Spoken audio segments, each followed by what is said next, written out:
Okay, ladies and gentlemen, welcome to another edition of the broadcast.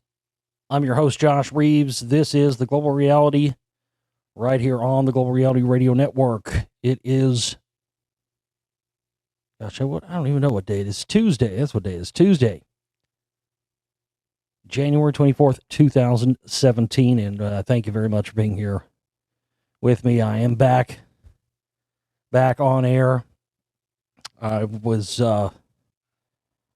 finally able to get to a dentist and get looked at least, and some of my suspicions were confirmed. I didn't actually have any problems with my actual teeth. Thanks to everybody out there for your wishes, well wishes, and suggestions and all that stuff.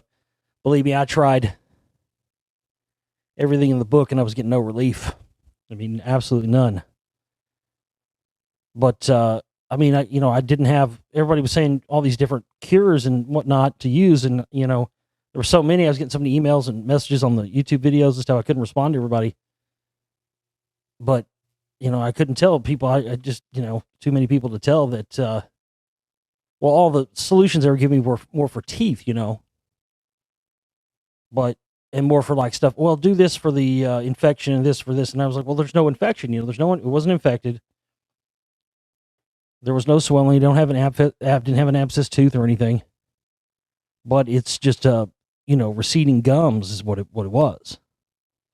So receding gums away and exposing the top part like where the root is from the tooth. So it was just being constantly exposed to air, and then every time I go to talk, try to do a radio show, voiceovers, whatever it might be, audiobook, recording, just constant, total, continued pain. And I knew, I figured whatever they were going to tell me it was going to be a bunch of money I wasn't going to have. So I went and found like a holistic type dentist and just said, I already know it's not good. I already know you're going to tell me I'm going to need a bunch of stuff that I can't afford. I just didn't know what my options are. So actually I didn't have any, and we talked about, natural ways where I could fix my gums. And if you, I know a lot of you out there have sent me emails and stuff, so I know a lot of you have this issue too. And, since I'm all about passing on the info here, well, I tell you what, with what I've gone through with my mouth over the past, since last March, almost a year,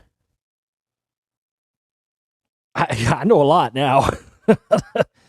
Like a half-ass fucking dentist over here with all I know, seriously.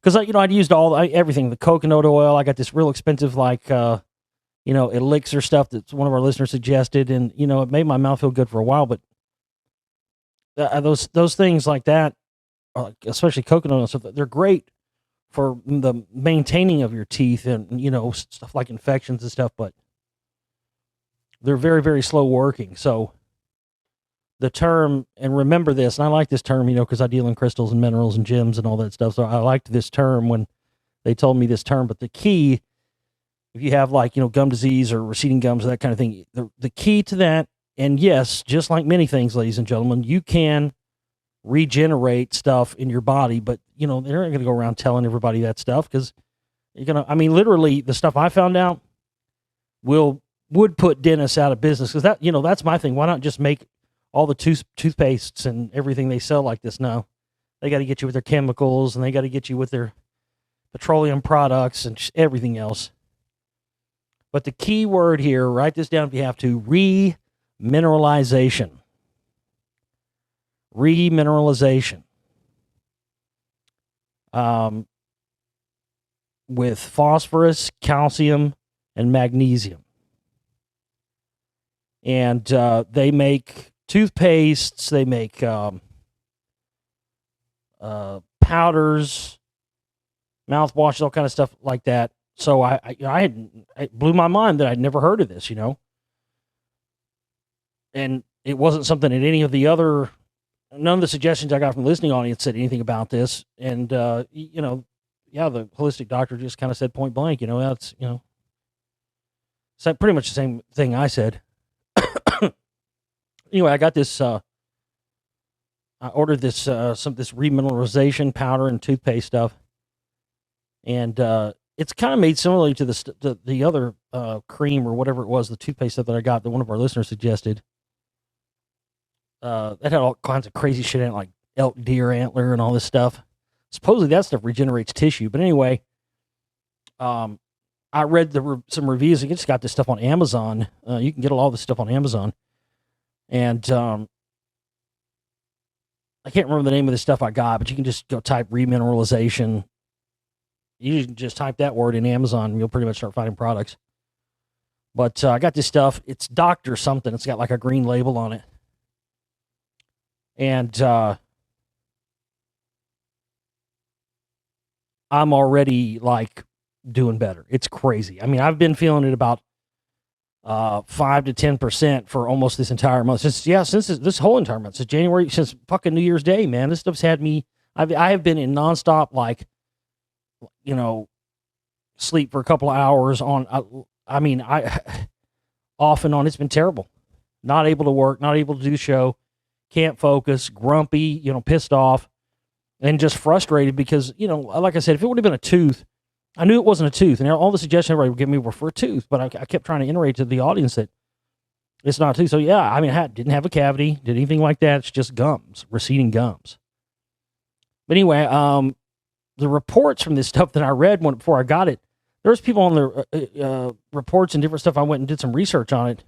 It's all natural stuff, too. It's not any chemicals, bentonite clay and a bunch of stuff. But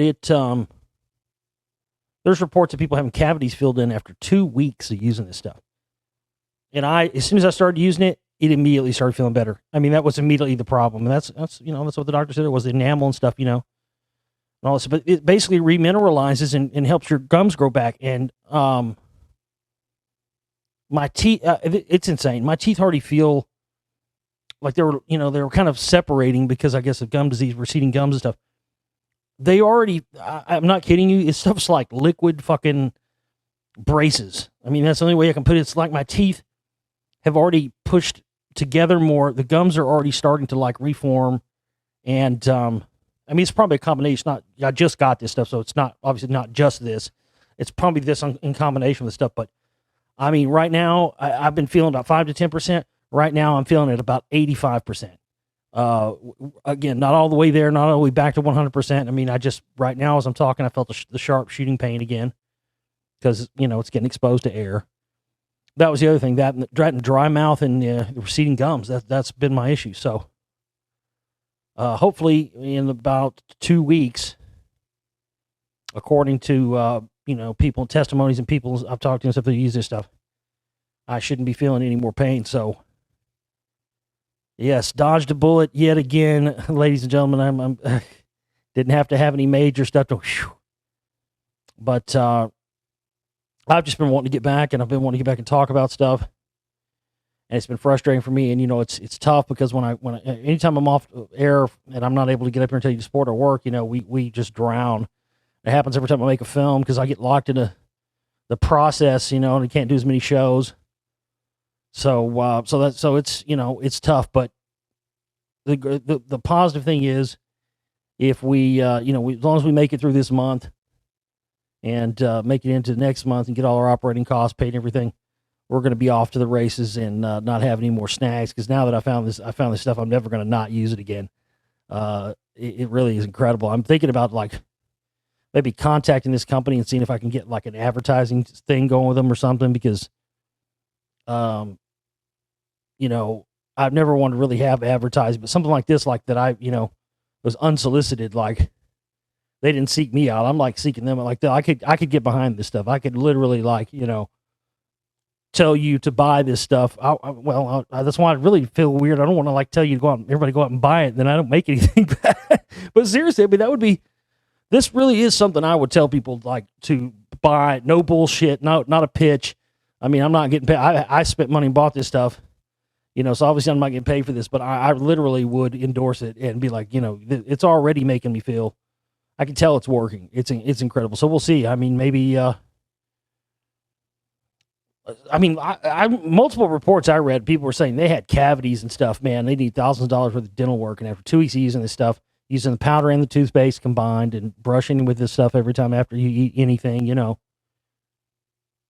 they had all, all their teeth problems. And again, it's all a part of, the medical industrial complex continued. There's a whole lot of money in all this, all this, it's witch doctor bullshit, man. All of it. It's all a big scam. The medical industrial complex. I mean, it's all designed to make you sicker.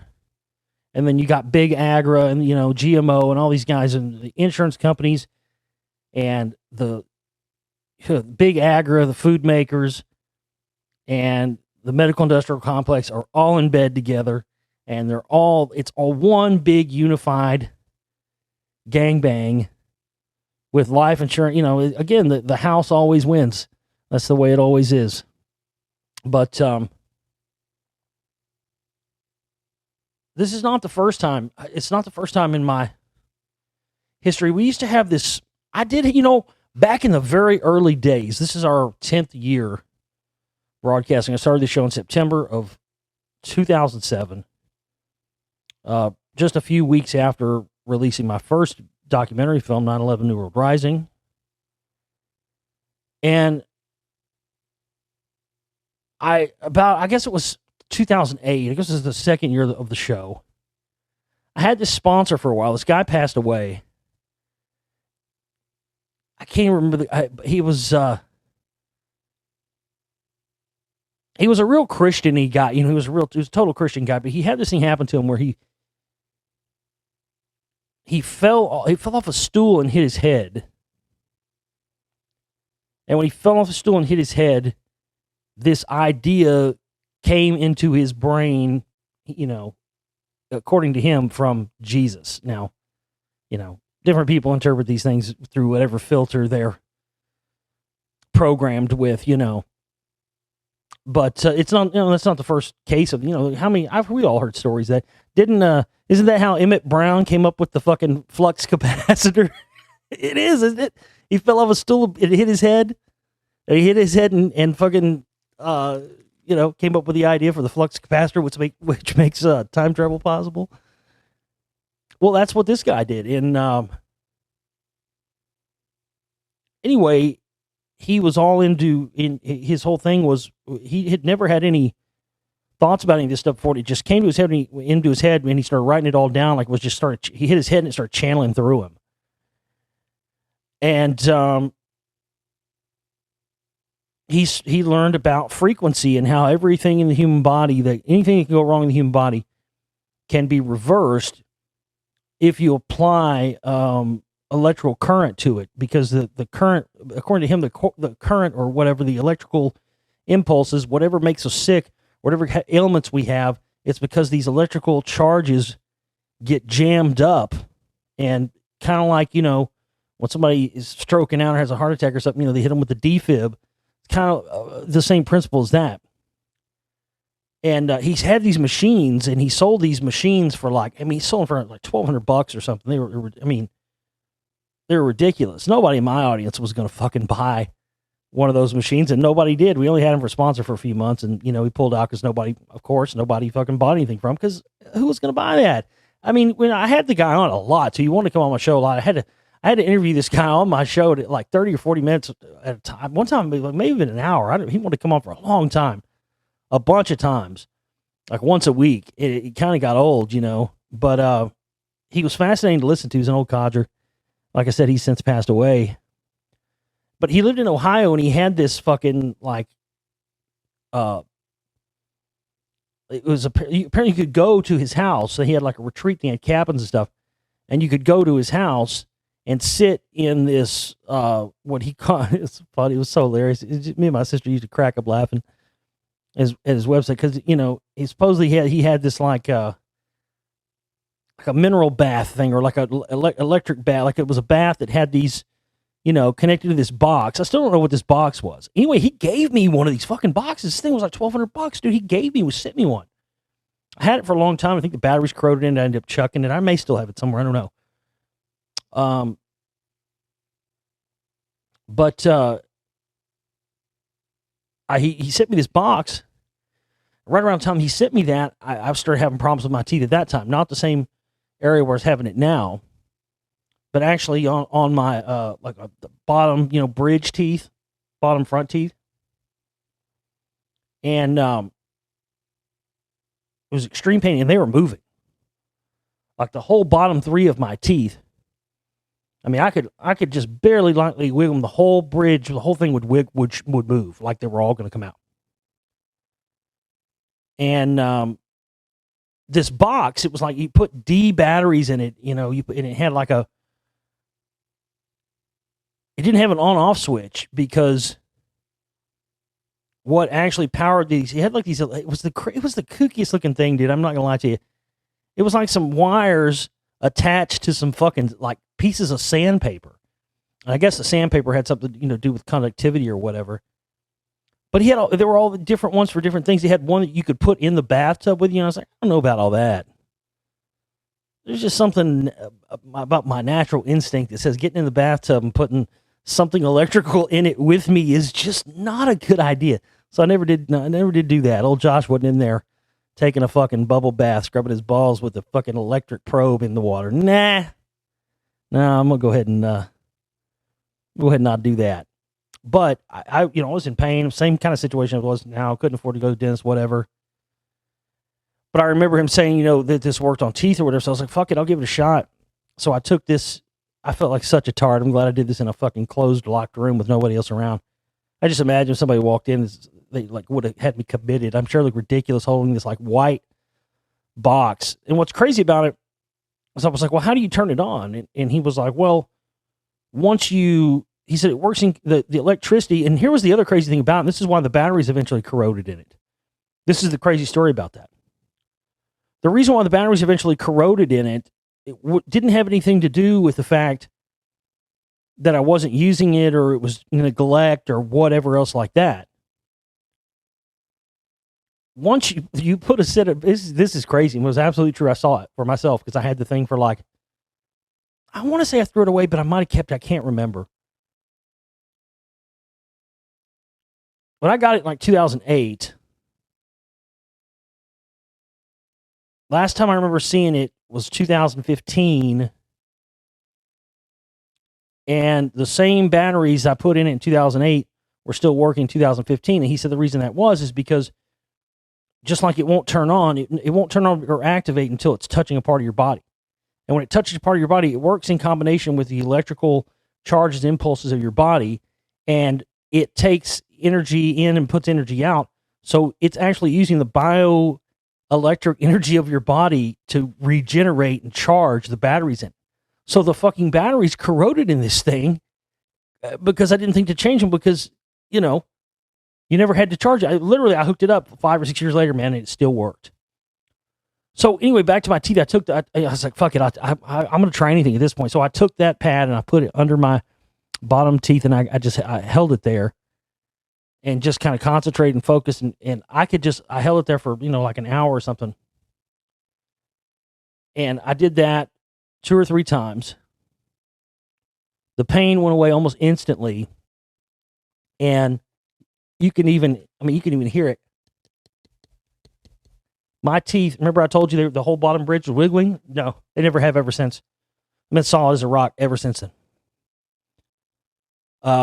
So, I again, I don't blame you, my listeners at the time, for not buying one of these machines that were $1,200 or whatever else. But man, if I had it all to do over again, I would definitely, because he passed away and his family didn't keep the thing going. But I'm going back to what I was saying before. He had this thing at his place in Ohio where you could go and go into this bath that had this technology he invented. It had patents, people had a patent applied, everything. It was his invention. Nobody else had ever invented this. And he channeled it from something, according to him, Jesus, but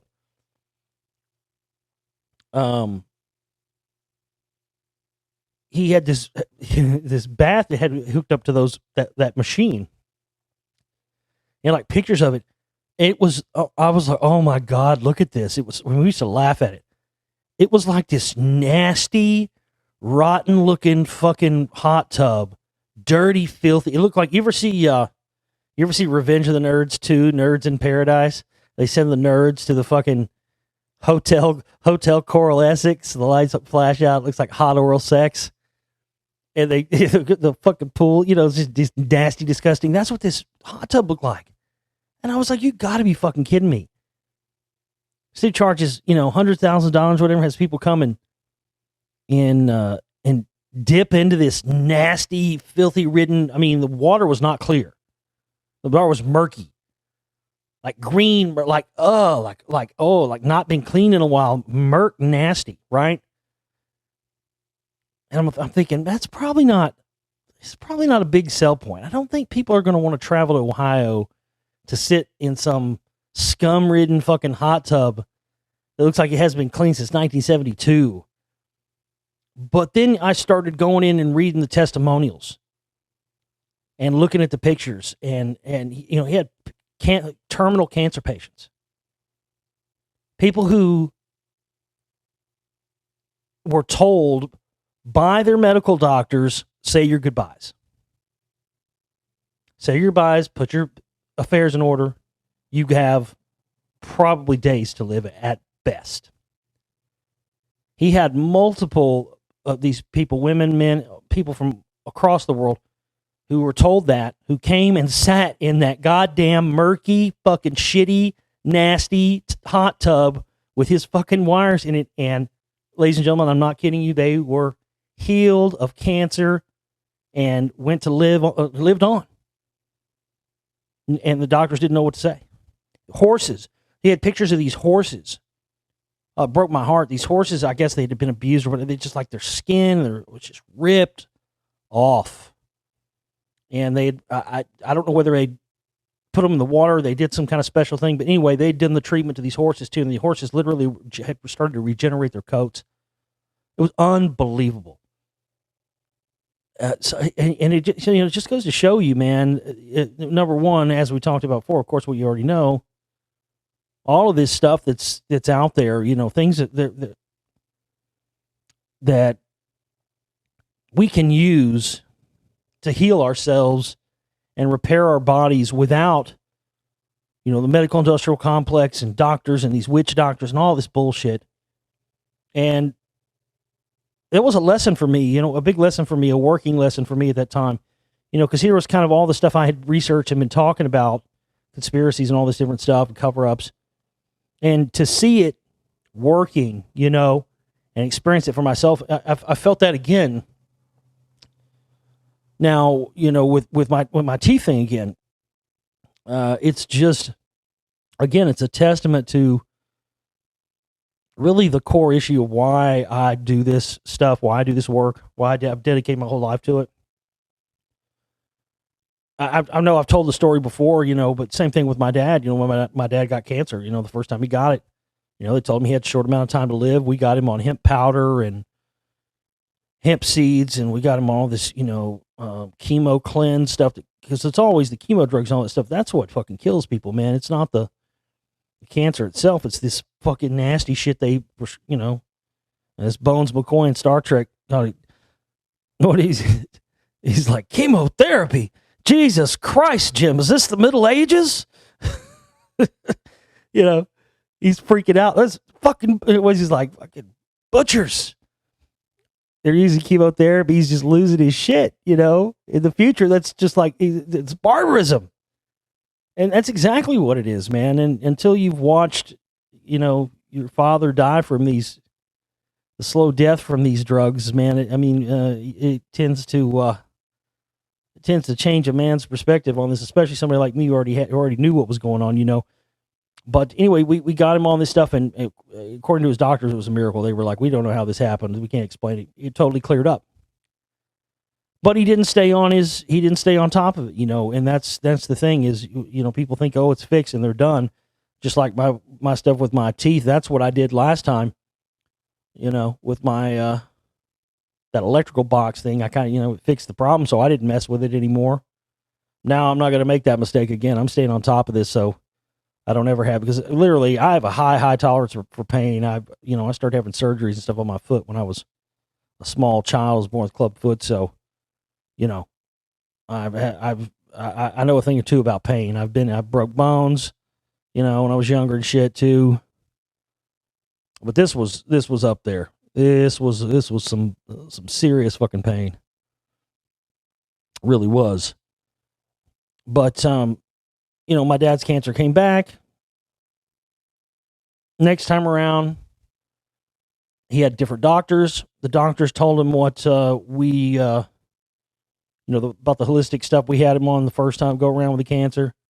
And these doctors said, convinced him that we were, that we were killing him by giving him this stuff. So, of course, it wasn't too long after that he passed away, of course. And I've seen it happen to other family members too. You gotta understand. For me, it's tough. It's tough, man.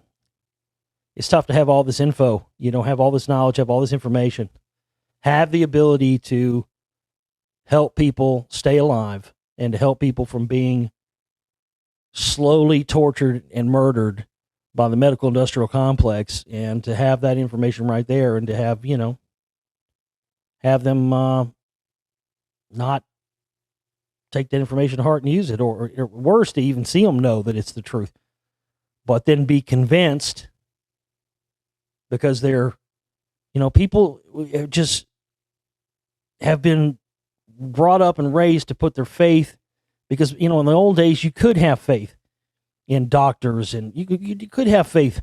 It was a different world back then. You could have faith in that these, when you went to a doctor, or, you had something wrong with you, that they were going to tell you everything that was medically possible known to science and man at that time to fix whatever problem you had. And then it became, insurance companies, and became big money, big business. A lot more money in sick people than there are in healthy people.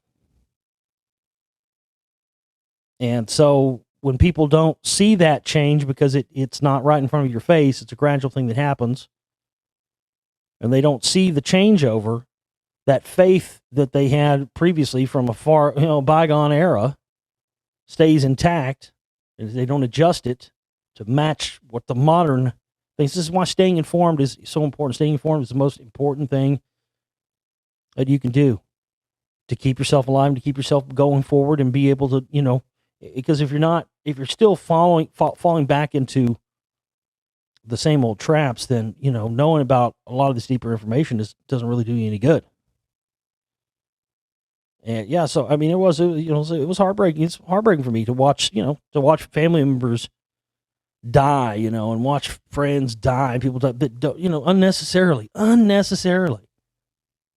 all because they have this blind and misplaced faith in the system and in the, established medical science and all the rest of it. And of course, that's the same. It's the same thing people with the political stuff, isn't it?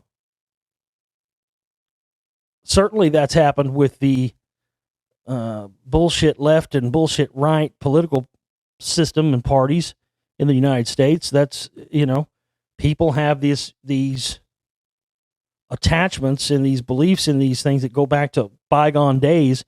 Times have changed, but yet their association with those hasn't. And, these newer guard coming in are able to get the agendas across by manipulating people's automatic attachment to a political party. That's what's allowed them to give them. You see the pattern here? No matter if we're talking about the medical industrial complex, military industrial complex, whether we're talking about the political system in the United States of America, it doesn't matter. All of these things have been systematically hijacked and worked into this same scheme, where the manipulation of people is key to keep the thing moving forward. And, I tell you what, man, this is right now, this is the craziest I've ever seen things be. It's just wild. And it's so important right now. I want to say to those of you out there and I know many of you are, I have to say, to those of you who actually do truly see through all this and do truly know that both sides are bought and paid for and controlled by the same interests, and all this stuff is just an illusion. It's no different than WWE wrestling or any of that stuff. It's just stage theater, and these guys are puppets. Left, right, doesn't matter. Those of you that are able to see through this and not be coerced back into their broken system of divide and conquer, left and right bullshit politics, I salute you. Because there are far few objective people left anymore, because everybody's being sucked into one of these sides, and neither one are right. I mean, both. I mean, you got the whack nuts on the left and the whack nuts on the right, and both sides are absolutely not only controlled and one and the same, but they just flip flop this thing, and the same things take place. I mean, looking at now, anything that the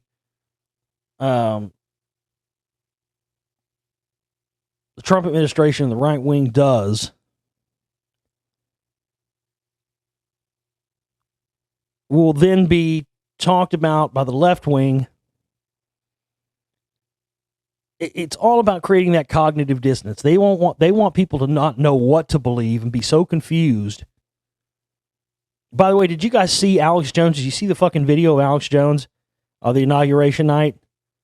I'll post it up on our Facebook later. I might do like make a video of me like doing commentary over this video. It's that gold.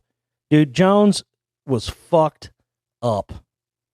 I mean fucking drunk. Wasted drunk. He had no business being on camera. Slurring his fucking speech. Talking about Trump, and all Trump wants to do is lower taxes. Very next day, what's the first thing he does? Raise taxes. Oh my God. So, look, when I first started exposing this stuff, we were in the final days of the Bush administration. And, I started exposing the Council for National Policy in 2007. I started exposing these connections to Jones and these right-wing groups. And, all through the Obama administration, nobody, everybody went to sleep, literally.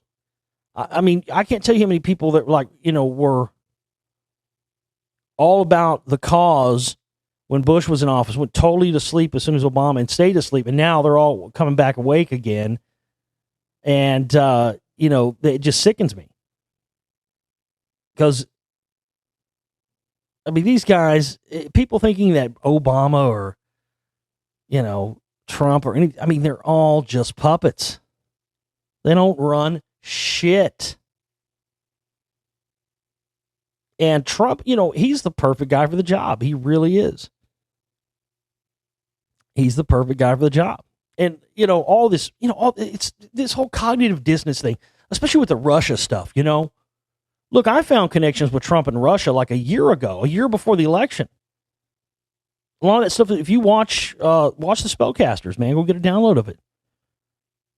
In that film, the stuff I found with connections to Russia and Trump and KGB, Scientology, the CIA, that stuff was all there. Yet it's now that the facts with connections to Russia and Trump and the rest of it have been taken, and now it's just become cannon fodder and ammo for the left wing.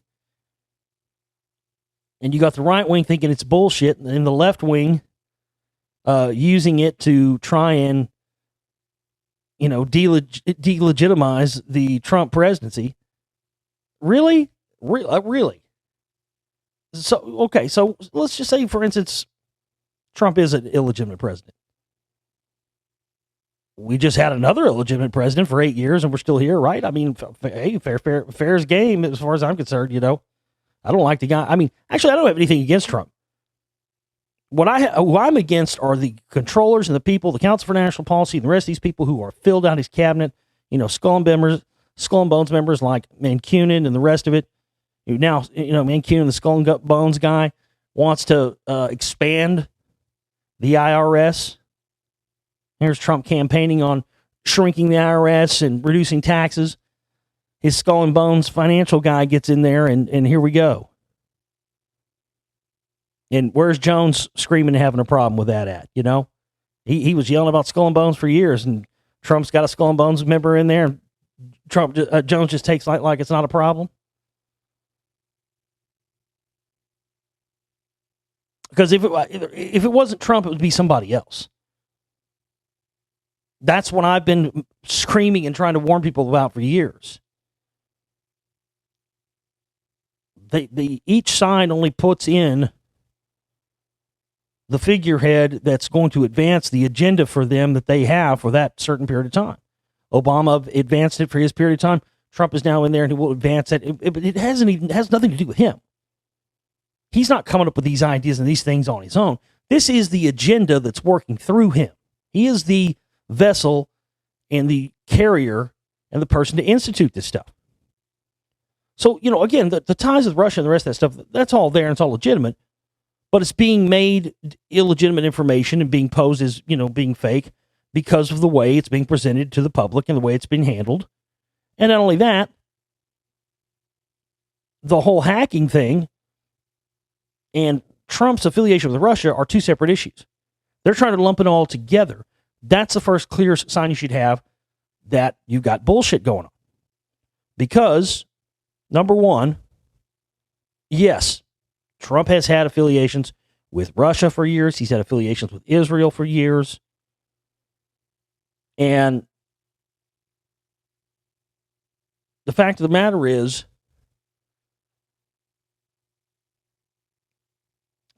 what they want to achieve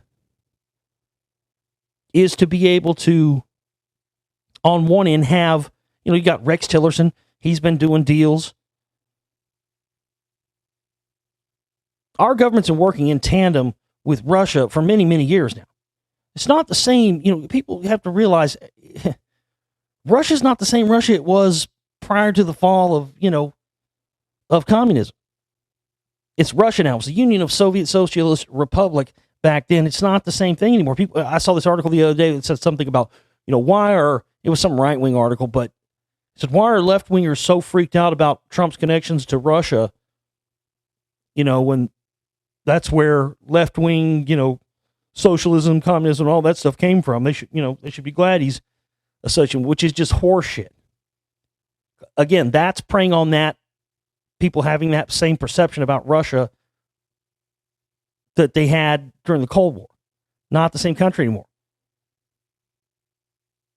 Communism, socialism, all that stuff, those aren't the core tenets. They are trying to be a right-wing, basically mafia, big business ran country, and that's the model they want to set up throughout the world. And it's all about consolidating resources down into the hands of a small amount of people and selling out those resources to the biggest customers, Russia and China. And Trump's a wheeler dealer, man. He's the perfect guy to put in there to do that. But this agenda was already existing beforehand. So, again, yes, Trump has connections with Russia. Yes, his associates have dealings with Russia. That is a fact. But this whole thing about Russia hacking the elections to get Trump installed, horseshit. Horseshit.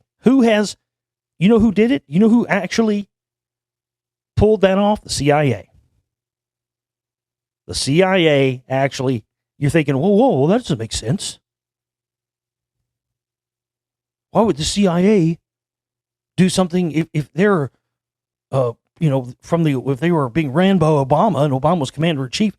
Why wouldn't he rig it for Hillary to win? Doesn't make sense. Doesn't make sense that they would rig it for Trump, the opposition. No, that's where you're wrong. That's where you're wrong, because this is the strategy. Who has installed puppet dictators and puppet figureheads throughout the world that benefit the world power structure for decades, folks? The CIA. Do we need to run the list? The Shah and Mossadegh in Iran, Pinochet in Chile. That was a Rockefeller Kissinger thing. We've already seen Kissinger and Rockefeller in bed with Trump because, of course, they're in bed with Rex Tillerson, ExxonMobil, that whole thing. I mean, right back in it.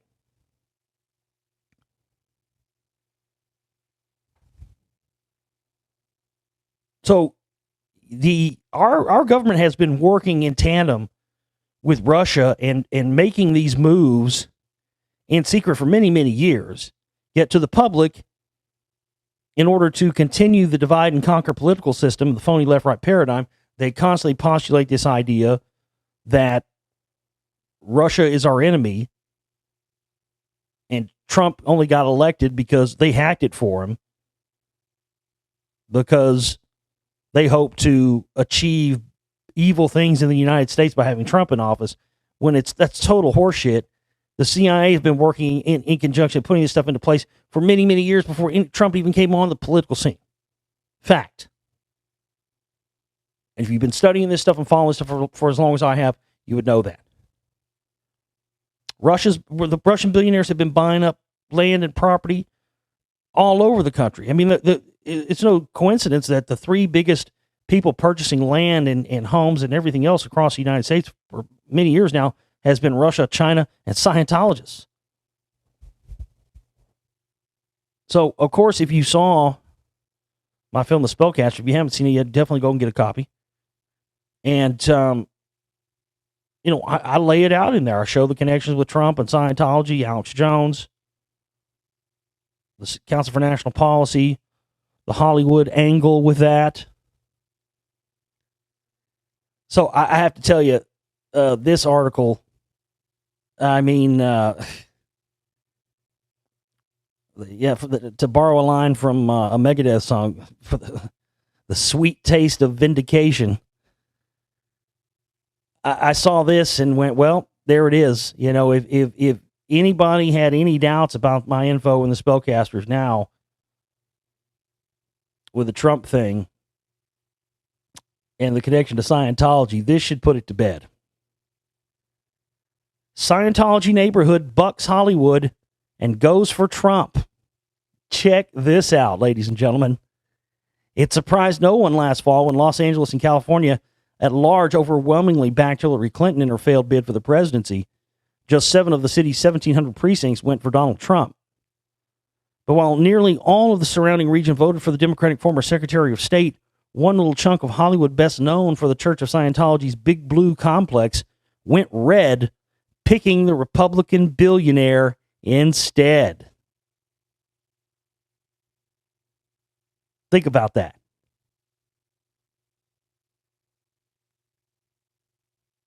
Nearly all the surrounding area voted for the Democratic former Secretary of State, but the one little chunk of Hollywood, that one little district, best known for the Church of Scientology's Big Blue complex, went red, picking Donald Trump.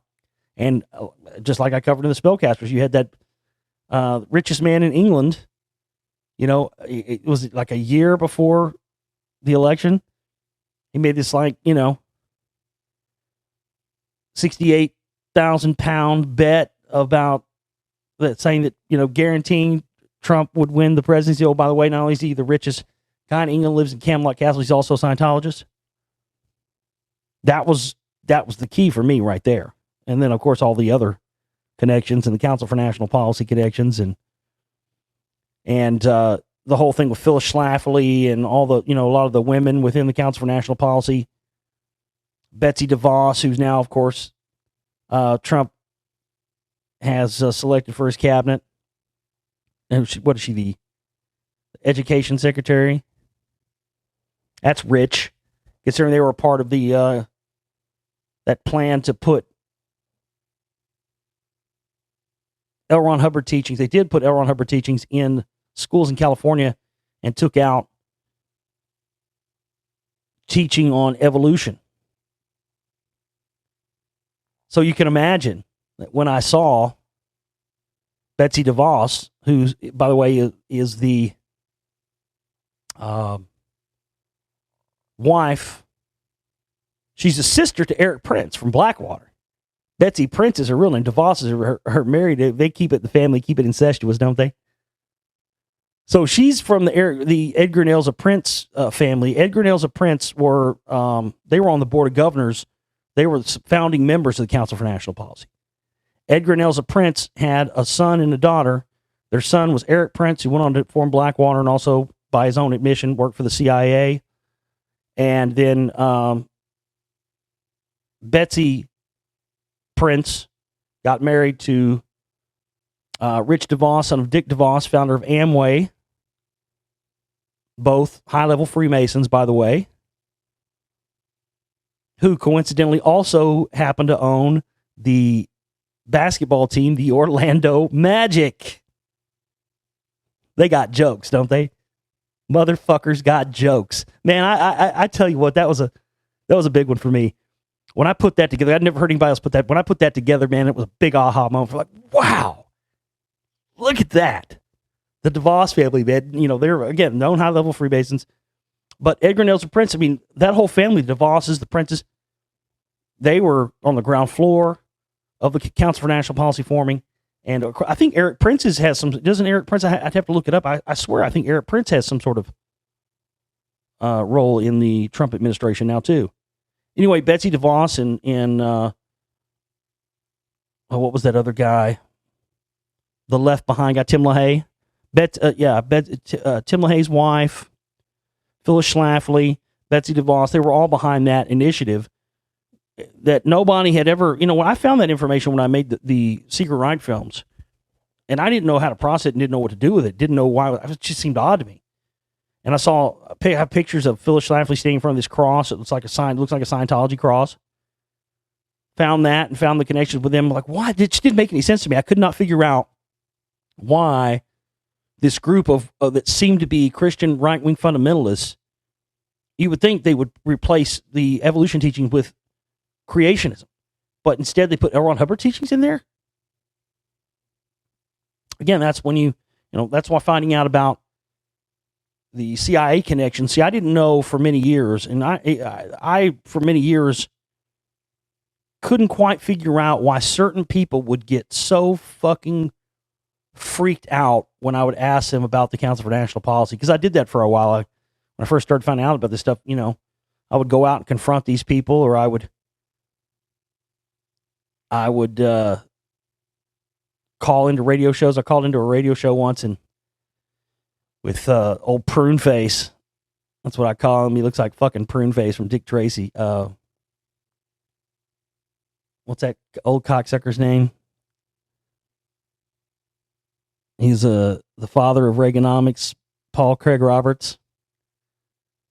Oh man, I remember this one time he was on with Alex Jones. Of course, he's another regular Alex Jones guest and Council for National Policy member. You know how Jones always likes to talk over his guests. They'll be, trying to make a point. He'll ask them a question, they'll try to make a point, and then I'm the globalist. I just want to run all over you and kill your wife and rape your dog. It won't let the fucking guest get a word in edgewise before he's coming in with his shtick. And so one time Paul Craig Roberts was going on this fucking rant, and he was just, he was trying to make a point. And Jones, he was like, and this and that, and Jones, and the globalist is going to come over and rape. I seen it. Whatever he said, interrupted him, and fucking Prune Face, man, he had enough. He snapped. He's like, damn it, Alex, let me finish.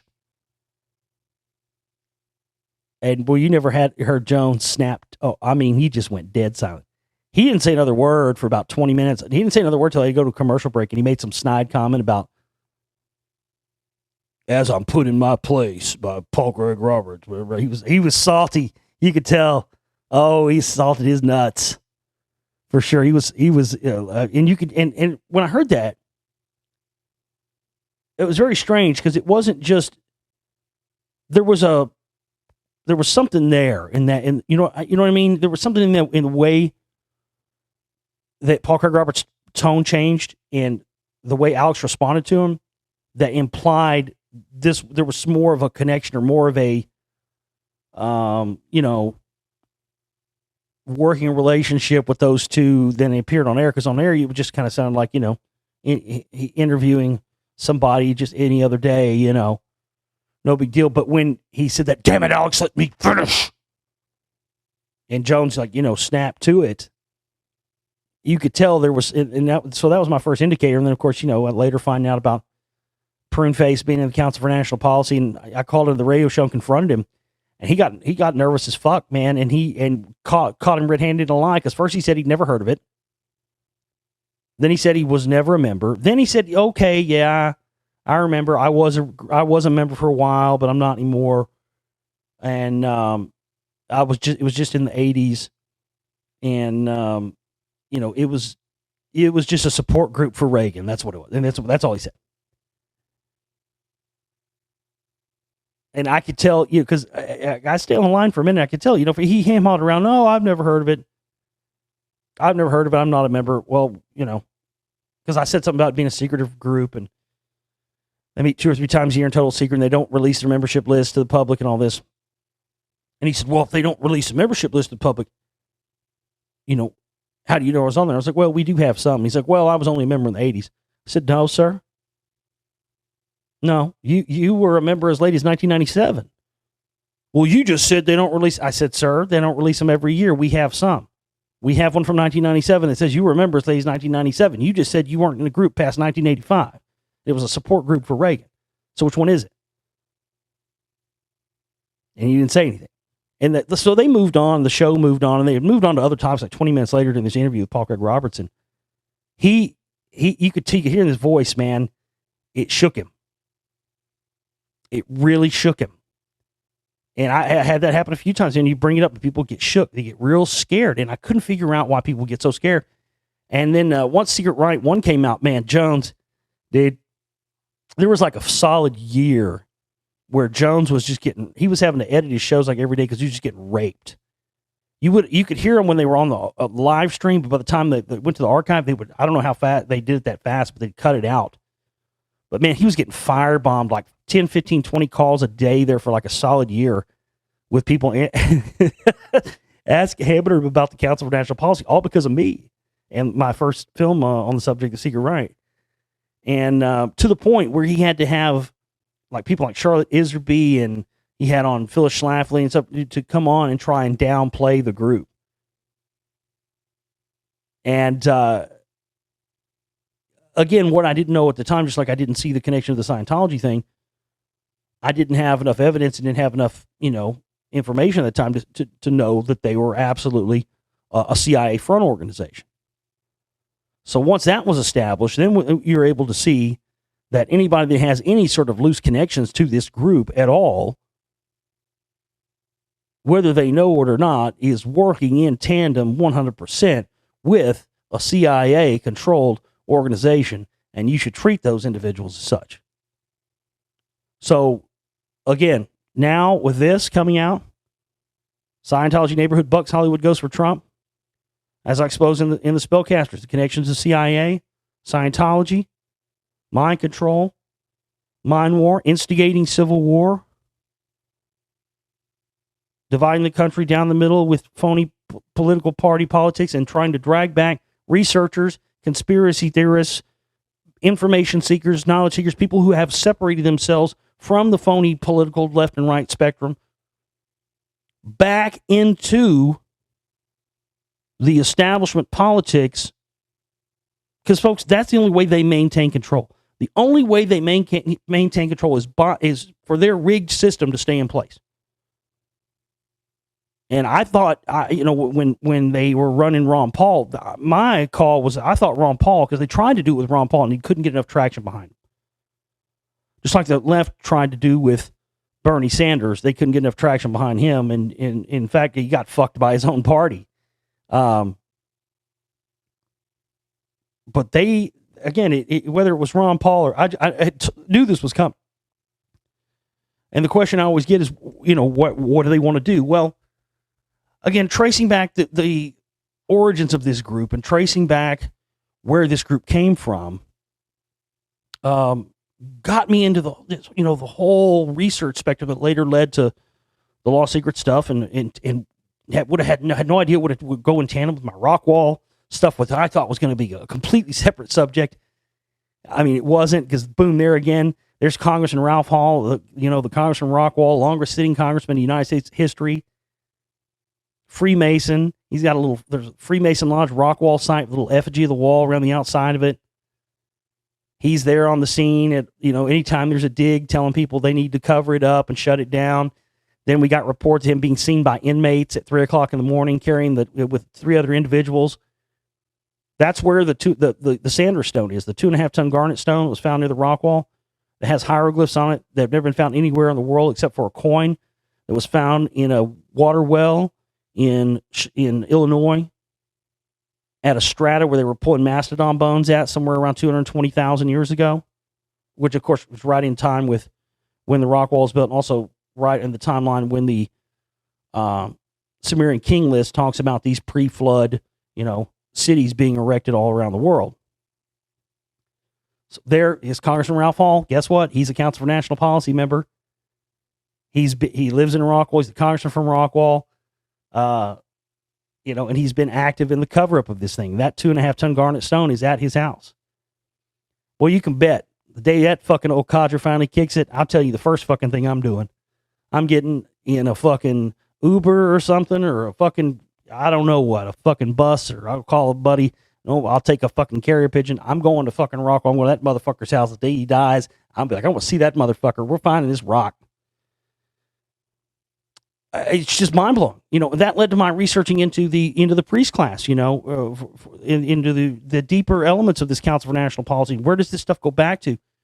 Finding the connections to the Knights of Malta, and then finding out that all the heads of the CIA in the very beginning were all Knights of Malta, and they were given the ability to work with impunity and work in any country in the world and not ever be persecuted or brought to justice for things like war crimes. This is why Henry Kissinger, who's a Knights of Malta, has been wanted for war crimes in all these countries and never brought to justice.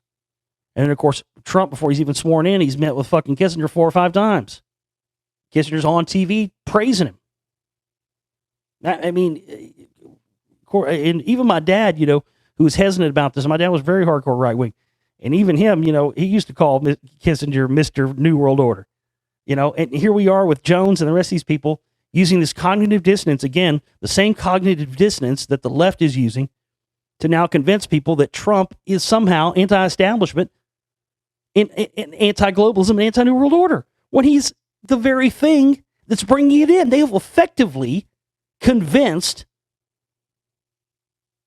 the people that have been informing themselves about globalism, the New World Order, and all of these groups from the Illuminati, the Freemasons, the rest of it, for years, that now Trump is not somehow connected to any of that, when you can look clearly at all the people in the cabinet, the Council for National Policy people, all the people that are truly running the show and pulling the strings on him. These are the very same exact people that are the definition of New World Order. That's how insane it is, folks. And that's why my work and what I do is so important, and why I'm going to continue to fight, just like I fought when Bush was in office, just like I was researching when Clinton was in office, just like I fought when Obama was in office. And again, those of you who are smart enough, intelligent enough, brave enough to stand and understand this, man, I salute you. Because I've never experienced anything like it. I tell you what, I seriously, man, I mean, I've cut people out of my life. I've lost friends. I'm sure all of you have over this shit. This stuff has affected far and wide, and thankfully not everybody's buying it. I mean, that's the good news. A lot of people have seen through the horse shit. They know the phony, the left is phony as the right, and vice versa, and you're all just there simultaneously gangbanging us and keeping us divided. Because, again, as I've said for years, the key is keeping us separated and divided against each other so we don't unite against them. And I'm going to continue to expose this. I'm continuing to work on getting Spellcasters Volume 2 out in the next few months, which is going to have I mean, I'm going to end up, this film's going to probably end up being 4 hours long. It's going to be cut up into like 2 different download files and 2 different discs. I'm not going to hold back on this one. I held back a lot in volume 1. I'm going to go all in on volume 2. All the stuff that I've laid out and talked about, folks. I mean, there's so few people now. I don't know if anybody else that's been doing it as long as I have, has been exposing this stuff as long as I have, that is here and really, truly cares nothing about nothing else except keeping as many people as I possibly can from buying into this bullshit. And on top of all the other stuff, my work on the Rockwall stuff, all these different subjects. But again, as you know, it all requires capital. It requires money to do it. And we run on a shoestring here. And me being off air with my mouth problems this month is, it's just really hurt us. So we got about a week left where we have to have 100% of our operating costs in here. So please go and start contributing now. Contribute whatever you can. Contribute to our film products. If you want to use a credit card or debit card to donate, you can use the donate button on my website. If you want to use PayPal, you can find one of our donation banners at my website, and also on our Global Reality Facebook page and our Let There Be Rocks, or not Let There Be Rocks. You can go to Let There Be Rocks Facebook page and get some crystals, gems, minerals from us. That helps us out too. And you can also go to Josh Reeves, filmmaker, talk show host, explorer, and we have links up there to fundraise. But we just really got to have support, folks. And in my work, I didn't know when I first got into this Council for National Policy stuff and made the 2 Secret Ride films. Even I didn't know just how important my work was going to be. And, I've always followed the path on this stuff. I've always only ever went where the information has taken me. And I've never gone down any, rabbit trails where I've just wanted to believe stuff. Everything that I've found, every little breadcrumb I found is connected to a much bigger breadcrumb. And I think we have a much greater understanding and handle on this stuff now than we did, say, in 2007 or 2009, even when the first Secret Ride film came out. But we're still not all the way there, and there's still a lot left to do. So we just really got to have your support right now. Not being on here all month has really hurt us. Get yourself some documentaries, get a subscription to the archives. Just do what you can to help us out. We're going to be back here with you tomorrow, folks. I'm feeling good. I'm recharged, and I have a feeling I'm going to continue to start feeling good. I want to thank everybody out there for continuing to support my work and being patient as I work through my mouth issues. I'm ready to be back 100% again and kick some fucking ass, and I want you to kick some ass with me. And again, I know a lot of you out there, you work these fucking slave jobs, and you're doing what you got to fucking do, man, and it sucks, and you're barely scraping by. But look, I'm doing this stuff because I know a lot of you can't, And that's the main thing. Those of you who can't do what I do and make films and do this radio show and do this research and try to inform people, all I ask is that you support me so I can help it done. And again, to reiterate what I've had to say to people many times, when I say support our work, even though I'm a one-man operation, I have no help. I have nobody else help me. I do everything. I'm the shipping department. I'm customer service. I'm the editor. I'm the writer. I'm the filmmaker. I shoot the stuff. I do it all. I'm a one-man show. But when I say support our work, I don't say support my work. I say support our work. Because every single person that's ever supported my work and does support my work, you're a part of this. And this is our work. It belongs to us. And that's, there's so few things left, ladies and gentlemen, that the people can truly take ownership of. And this is ours. I built this from scratch, from nothing, with only the help of people like you out there listening. I've been here for almost 10 years, and we got a lot of work left to do. And I tell you what, I'm already feeling better. I'm feeling recharged. My mind is coming back, and I'm ready to do this. But we got to have the money and the cash and the capital to do it, man. If we get a cash injection, a cash infusion in here, we're really going to start to kick some ass. And I'm excited about 2017. And I just, I'm so grateful to every one of you out there. And I'm proud that there were so many people, even though we've lost a lot of people. I'm so glad there were a lot of people who were able to see through this stuff and that you stand with me. And I love it when I get your emails and you tell me so, and I get them every day. So I know you're out there. All right. We'll see you back here tomorrow, folks. Josh Reeves signing out. Take care.